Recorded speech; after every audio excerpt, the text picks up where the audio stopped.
Hello and welcome to the Girl That Went For It podcast. I'm your host, Johanna Scholz, also known as Johanna Lian on Instagram, and author of Believe in Life, How to Dance in the Rain. If you want to live your dream life and become the best version of yourself, then this podcast is for you. I hope that I can inspire and encourage you to never give up and to always believe in yourself. Feel free to follow me on Instagram, Johanna_Liana, for daily content. And now enjoy this episode. Hello and welcome back to a new episode. Today I am here with Mel from Pixelprojects. We've been following each other for a while on Instagram. Actually, when we started this episode, we're like, how did we actually meet? The first time we met in person was earlier this year on a network event. So, hi Mel. Hey. Feel free to introduce yourself. Yeah, okay. So I'm Mel. I have my little business that I'm trying to turn into a big monster called Pixelprojects. And my background is graphic design, so I've worked for a few companies over the years. My last job was with a marketing, design and print company.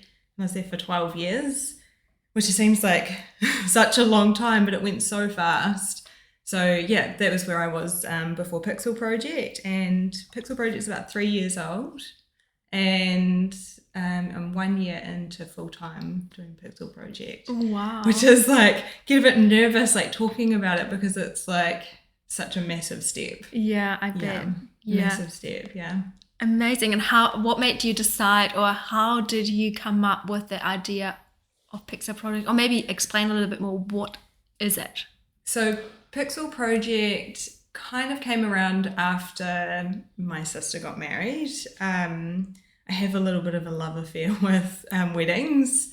There's just something about them, happy people. Which is so amazing because I'm getting married and so much inspo. Yeah, we can talk about it for days. It'd be dangerous. We'd get nothing done. So my sister got married. I've always been really into weddings and being organised and being that helpful person for friends. She got her photos back, and I thought it would be quite cool to look at doing something with those for her. She had seen something that she quite liked, and so we kind of went down the track of doing magazines. So I call them journals. So Pixelproject journals. I do wedding, lifestyle, and magazines, journals for businesses as well. And then it's all just kind of blowing out from there. Amazing. Yeah, cool. I feel like that's always you start with something in your business and then you get all these other ideas and maybe, I could offer this and at this. Okay, so let's talk a little bit about your business journey. What would you say is the hardest part of running your own business, or was the hardest part in the start? So I feel like this is a question that I love, because everything about owning your own business, I feel like I was really oblivious to the massive beast that owning your own business is. And I could write a really, really long list about all the things that are really hard. But at the same time, all those things are really great because there's a lot of learning in it. Yeah. But for me, it's staying on top of things in basically time management. Yeah. I love a list. So that is kind of how I plan my days out. And I don't always get it right. I've been known to plan out a month of social media and I don't know, some activity that I want to get done by the end of the month and then just not done it. Something else has come in front of me and I've just had to change my focus, or it's not been the right month for me or something. But also, moving around with you as a person is quite important as well, and knowing when you're in a good space as well. Yeah. So that's been quite important. I think the good thing is as well, it's good to have a list and a to-do list or a plan for the month. That's something we need as our own boss, kind of, because when you are working for someone, they give you a direction or goals. So we have to set them for ourselves. And then also it's cool because we can move things around. That's kind of one of the good things, right? Like you said as well, when you feel like you're not in the right like it's not something comes up, you can move it around. Or I feel like as well, like not being in the right headspace, it's totally fine to do something else instead. Yeah, absolutely. Yeah. And maybe not be so hard on yourself if you don't achieve things. Yeah. Yeah. Yeah, totally. Which kind of leads to the other thing, like what's the best part? So I have a couple of things that are like the best part for me. First and foremost for me, because I'm a mum, I need to be able to work around the family.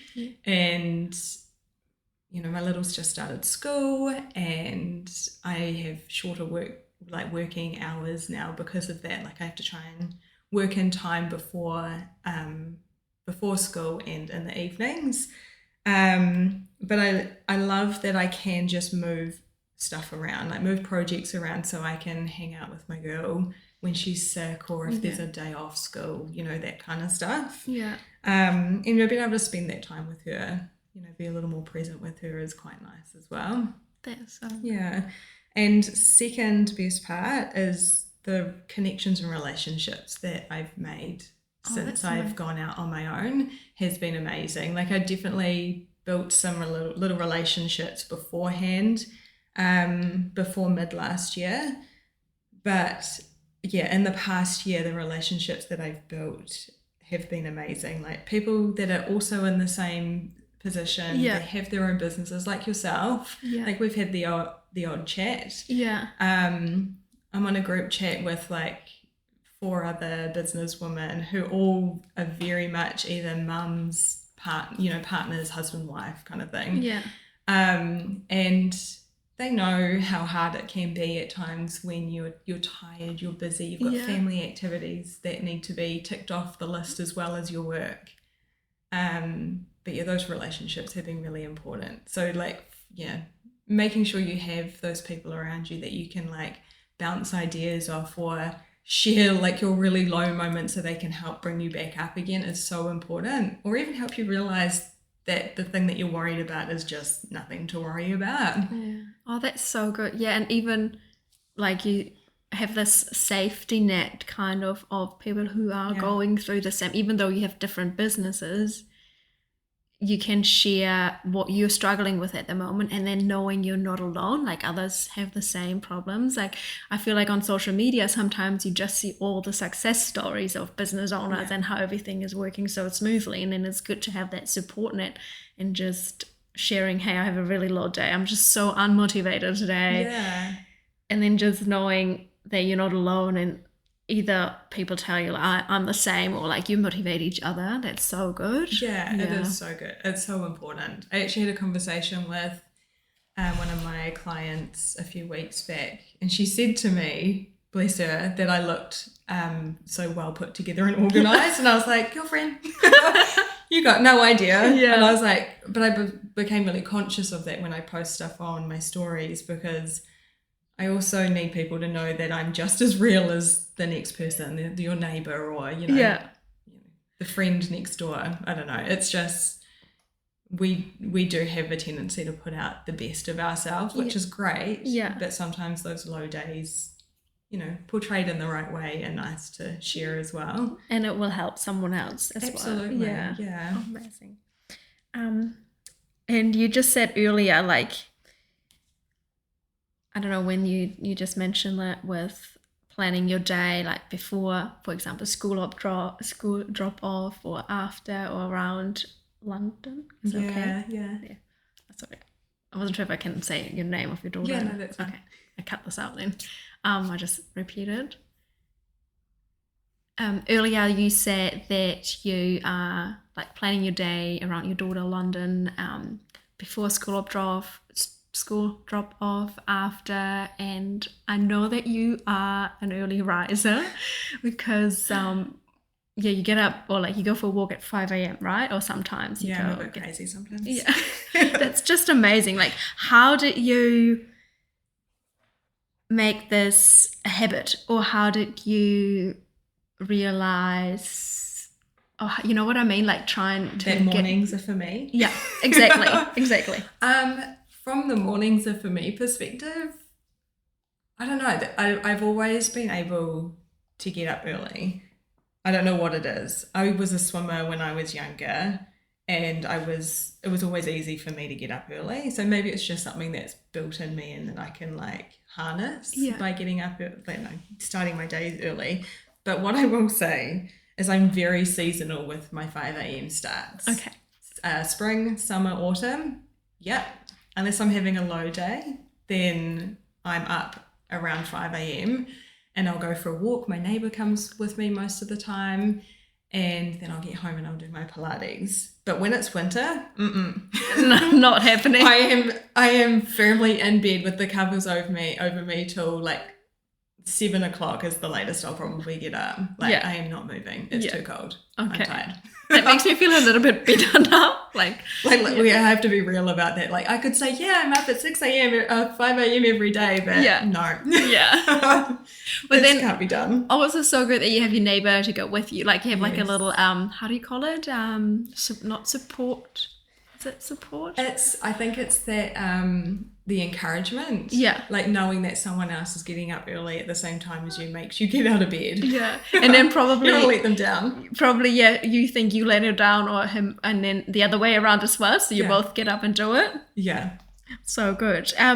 What is something that you think turned out better than you thought it would? So I feel like this is a bit of a hard one for me. I think because I'm still so very much in those early stages. Do you feel like, for example, from working full time in a as an agency, were you maybe worried about starting full time your own thing, or like working by yourself alone, kind of? Because I feel like that's something that is a big one. The social part. Yeah. I do miss the social part. That's why I go and work with friends every now and then. Yeah. I guess being in a space of my own, learning to like manage my own time and keep myself focused has been definitely better than I expected. Oh, that's so good. It's definitely better than I expected. But kind of thinking about it, I think also I love a good confidence boost. So for me also, the people that I've worked with, the clients that have given like really great feedback, have been like, I guess, better than I ever really expected it to be. Like I'm my biggest critic, I think, like most people are. And so having that feedback come back in has been really positive, and keeps you going, makes you want to like reach for that next goal. And it's so nice to get like feedback from your work, because it's you doing it. Like, because when you work for someone, you're kind of standing behind that name. It's not associated to you. It's so much more, it feels so much more personal, not personable. Which is also kind of could be the other way around, when you get maybe feedback that is like not negative, because, or like more, do you know what I mean? To get it to keep feedback that is like a bit more unexpected, where you kind of have to do more work. Exactly. Or like, how did you deal with, or like, have you had a situation and not taking it too personal? You know what I mean? Do you know what? I feel like as a graphic designer, it's been years and years of like trying to teach myself not to take things personally. Because you do put your heart and soul into every creation that you do for your clients. And if they don't like something, you kind of just have to learn to brush it off and be like, okay, didn't nail it, move on to the next thing. Ask them some more questions and kind of find your way from there. It's definitely a learning curve as a graphic designer over many years to kind of let that one go. I've definitely learned to listen a lot better over that time. I mean, it's been like 15 plus years of that kind of work. That's so good, because you can learn from every client, or like asking more questions. And because this is like a bit of a different topic kind of, but we all have a different reality, and we all see things differently, and in our head, like how can your client articulate exactly what they want if they've never done it before? So you are the one that's asking the question to try to get to their ideal outcome. You really have to ask the right questions. I've definitely had some doozies over the years. You earlier mentioned something that turned out better than you expected was the time management, or like how you plan your days. What are you using to plan your days? Do you use, like, for example, I use Google Calendar, or do you use like the old-fashioned, or like the writing down? It's not old-fashioned, but you know what I mean, like now that everything is digital. I mean, I still do it too, like do a to-do list and stuff on my paper, like. But what is your tip, or how do you plan your day? So I use 3 different methods. I have Google Calendars, which is more like for the structure of my day. I may not necessarily always follow it to a T, but you know, it has my exercise, it has school drop off, it has when I have my lunch, if I'm going to schedule in like invoicing and personal development, professional development, that kind of stuff. And then I have the classic old handwritten A4 diary where I write my list for the day. And then what else do I have? I have Trello. I use Trello for planning and saving all my info for my projects. So anytime you get a new journal client or a design client, all of their info goes straight into Trello. Oh, wow. So everything's at hand. Trello is actually something I wanted to look into it as well, because I heard a lot of good things about that. One question I wanted to ask you is like 3 biggest lessons while running your own business, or just in general maybe? Okay, so being confident has been a really big one for me. It's just so important to believe in your path and believe in yourself. It's way more powerful than I think we ever realize. And for someone who has definitely struggled with that, and I'm still very much, you know, learning to be my own booster. On those days when I really need it. So that's definitely been a big lesson for me, like knowing that there is this confidence inside me that I can release and like do all the stuff that I really want to do for myself and for my clients and even for my family. Like, amazing. You know, just trying to keep myself built up. And also knowing that, like you said, you can achieve those things, or like those projects you set yourself, like what you want to achieve, like you said in the start, the your own business that you want to turn into a big business, or I don't know how you worded it. Monster. Yeah, exactly. Knowing that you can, and I feel like that's so powerful than coming up with excuses, or like thinking, oh, why would I be able to do this, or who am I to achieve that? Like, this can put us down and just limit our horizon and what we can achieve so much, instead of being like, hey, I know I can, and stuff like that. What's another lesson you? My second lesson is give yourself time. Everything takes time. We all know that, but don't rush the big or the little things. There's been a few like projects that I've been excited about to release, and it's kind of just been a non-event. And also the confidence comes into that as well, like knowing that I can talk about stuff and on my stories, or however I talk about these projects, and just doing it to build up the anticipation and the interest and all that kind of stuff. But giving yourself the time to make plans for your projects and things that you want to launch into the world and that you want to be really big and exciting. And giving it time. It's just so important. Like, don't rush. The wedding planning guide is a major one for me. Like, all of me wanted to have all of that done and dusted over winter. But as like we were talking before, I've just turned it into this massive beast of a thing, because I really want it to be helpful for the people that download it. And so it needs this extra time put into it.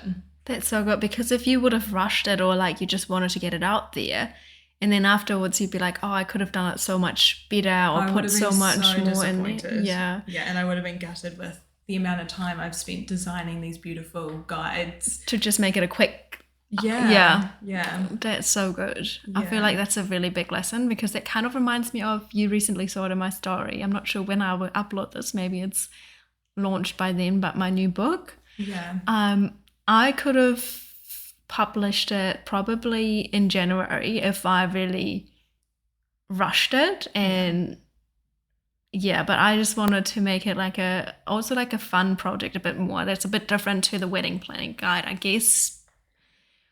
It still needs that care put into it. Yeah. Like what did you say earlier? TLC. Yeah. Little tender loving care. Exactly. Yeah. Something new I learned. Yeah. Oh, yeah. What's like the third one, you would say? So the third one is kind of referencing back to what we're talking about before, and it's having and leaning on your support system when you need it.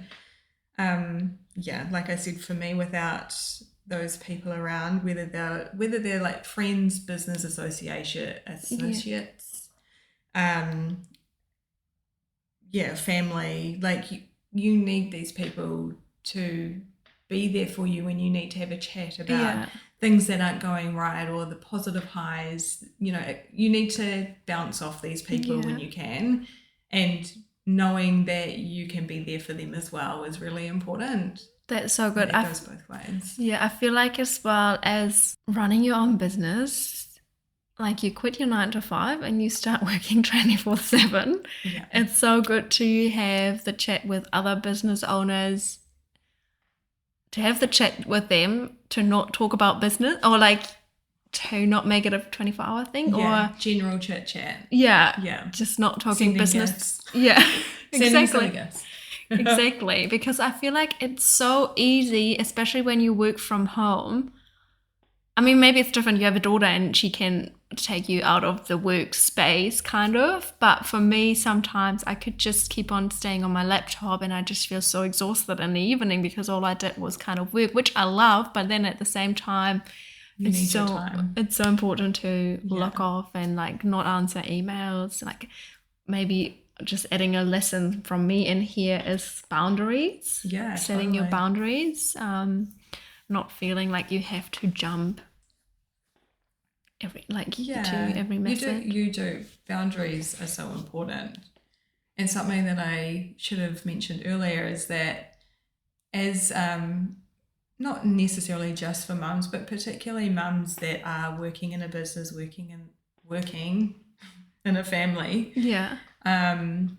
Like they deserve their downtime as well. Like giving yourself that time to take a break, and however that might be. Like for me, my break is going for a walk and doing Pilates. Yeah. Like that's my time. Yeah.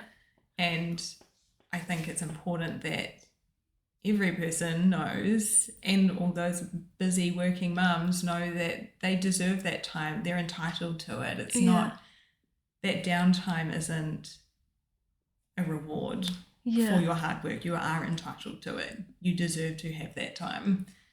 Yeah. And that also your supports come into that. If you've got the little kids and you're by yourself, having people to take your child or children away from you for half a day or an hour or whatever it is, so you have that time is really important too. That's so good. I feel like that's something I've already started talking about with Joel. Like, we don't have kids yet, obviously, but I told him, like, I need my me time. Like, just so, like, you go golfing, I would like to have something for myself in the future. But I know I heard from a lot of people that have kids, like, then of course you miss your kids and you want to be with them. And then it's like finding that balance, or like finding that little time for yourself. And they're not going to know the difference if you had a day or a night off. Yeah. Like they see you the next day and they're happy as. Yeah. I mean, I don't remember my parents going out and having a night off, or being away for a weekend. Or, like all I know is that I hung out with my grandparents and I had a good time. Yeah. Probably like got spoiled. It's probably like takeaways for dinner, sugar for dessert. Yeah, exactly. Yeah. Oh, so good. Oh, amazing. Thank you so much for joining today, or is there anything else you wanted to add? No, I think we've covered quite a bit there. Yeah. So where can people find you? So you can find me on Instagram, so it's just Pixel Project NZ. I have a website, pixelproject.co.nz. You can find me on Pinterest. I'm just trying to slowly build that one up. Yeah. And yeah, that's pretty much all my spots you can find me. Cool. I'll add them all also in the show notes, so you can just click on there and check Mel out. And yeah, thank you so much for listening. Well, that does it for this episode. Thank you guys so much for listening and tuning in today. If you like this episode and don't want to miss any new ones, make sure you hit the subscribe button. Feel free to share it with your friends or on social media. It really means a lot to me. It will help me to create this podcast. You can find me on Instagram, Johanna_Liana. I'm always happy to connect, so flick me a message if you want. Enjoy the rest of your day, and always remember, it's a beautiful day to have a good day. It's a beautiful day to be alive.